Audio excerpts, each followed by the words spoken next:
करेंगे देखिए सिपाही फार्मासिस्ट का एग्जामिनेशन पैटर्न कैसे होता है। तो टोटल 2 फेज में इसके एग्जामिनेशन होते हैं। फेज 1 रिक्रूटमेंट प्रोसेस होती है एंड फेज 2 रिक्रूटमेंट प्रोसेस होती है। तो अच्छे से देखिए डिस्कस करते हैं इन दोनों ही प्रोसेस के बारे में। सबसे पहले देखिए होती है फेज 1 रिक्रूटमेंट प्रोसेस, जहां पर आपका क्या होता है तो ऑनलाइन एग्जामिनेशन होता है, कंप्यूटर बेस्ड आपका एग्जामिनेशन होता है। टोटल देखिए 100 एमसीक्यू होते हैं जो कि 2 पार्ट्स में डिवाइड होते हैं।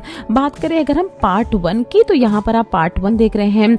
जनरल नॉलेज एंड इंग्लिश के आपसे के सब्जेक्ट पूछे जाते हैं। आपसे टोटल 25-25 क्वेश्चन होते हैं और मैक्सिमम मार्क्स की अगर हम बात करें तो 50-50 मैक्सिमम मार्क्स होते हैं।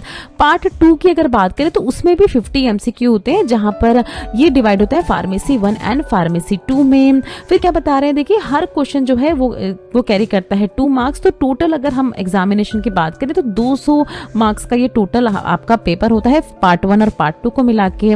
जहां पर देखिए पासिंग मार्क्स जो है आपको 100 मार्क्स लाने हैं, तो 50% मार्क्स आपको लाने हैं अगर आपको इस एग्जामिनेशन को पास करना है। और उसके बाद ये कट ऑफ वगैरह जो है ये बाद में डिसाइड होती है, पहले आपको एग्जामिनेशन को पास करना होता है। मिनिमम 40 मार्क्स आपको चाहिए पार्ट 1 में, ये आपको याद रखना है। देखिए जनरल नॉलेज एंड इंग्लिश का अगर सेक्शन है तो मिनिमम आपको 40 मार्क्स चाहिए, उस तभी आपको पास माना जाएगा इस पार्ट 1 में। पार्ट 2 की अगर हम बात करें तो मिनिमम 60 मार्क्स आपको चाहिए पार्ट 2 में, और तभी आपको माना जाएगा कि आप क्लियर कर गए हैं पार्ट 2। तो ये सारे ही क्राइटेरियाज आपके हैं, ये आप अच्छे से देख लें, समझ लें और इसी के बेस पे आप अपना एग्जामिनेशन जो है उसको अटेम्प्ट करें बच्चों। अब देखिए ये मेन पार्ट होता है हमारे किसी भी तरह के जो आर्मी में सिलेक्शन होता है उसमें काफ़ी ज़्यादा इंपॉर्टेंट होता है फेज़ 2 रिक्रूटमेंट प्रोसेस।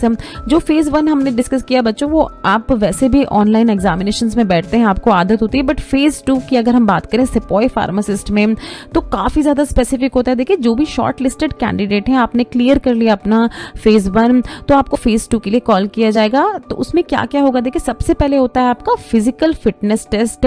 ये रैली की साइट होता है जहां पर ये सब कंडक्ट किया जा रहा है। आप के जैसे बहुत सारे और भी कैंडिडेट रहेंगे। फिजिकल फिटनेस टेस्ट में आपका टेस्ट किया जाता है। देखिए बहुत सारी चीजें हैं जहां पर आपको 1.6 किलोमीटर की रन टेस्ट की जाएगी, pullups, 9 feet ditch, zigzag balance up to 5 minute 45 seconds. तो इस तरह के आपके क्राइटेरियाज होते हैं फिजिकल फिटनेस के, जिन पे आपको टेस्ट किया जाता है। तो इनकी प्रैक्टिस आप अभी से बच्चों शुरू कर सकते हैं। स्टॉप वॉच लगा के अपने आप को फिट रखने की कोशिश करें अभी से, अगर आप इस तरह के एग्जामिनेशन में जाने की सोच रहे हैं। सेकंड होता है देखिए फिजिकल मेजरमेंट टेस्ट। अब इस तरह की आपकी हाइट, वेट और चेस्ट का साइज जो है ये इन सबको मेजर किया जाता है। ये भी आपके रैली की साइट पे ही किया जाता है।